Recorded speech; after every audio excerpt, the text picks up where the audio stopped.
We found MIRAJI YUSUF sitting by the roadside. He's been hiding in a nearby forest for weeks, fearing for his life. He showed us around the village that for now is home here in northern Mozambique.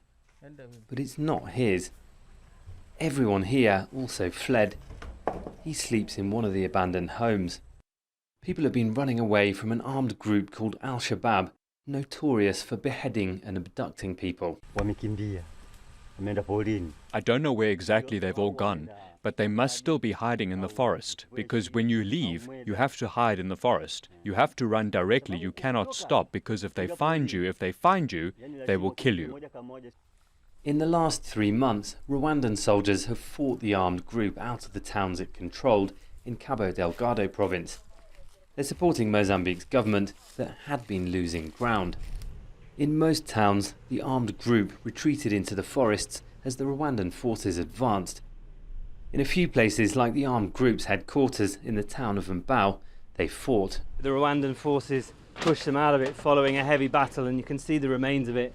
Explosives have blown the roof off this building and there are bullet holes in the iron sheets.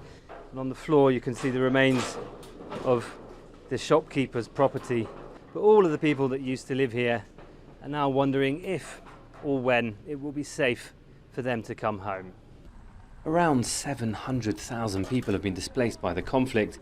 We met some scattered around the towns and villages when the Rwandan army took us to visit the places it now controls. The area that we visited together is pacified, and we are returning IDPs back to their homes and working closely with the Mozambican army to ensure that we conduct continuous security operations. Most of the displaced are in camps where they're given some food and other help. The UN says many areas still aren't safe for people to go back. The military accompanying the returns, the voluntary returns of civilians is not ideal.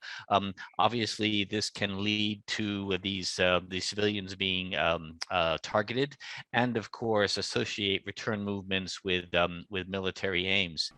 Cabo Delgado was extremely poor even before the conflict began 4 years ago. The Mozambican state was largely absent. That fueled discontent, as did preparations to extract tens of billions of dollars worth of nearby offshore natural gas. French oil giant Total suspended its operations because of the conflict. People here have been in need of government help for generations. Now they'll need even more help to return to what's left of their homes. Malcolm Webb, Al Jazeera, Mbau, Mozambique.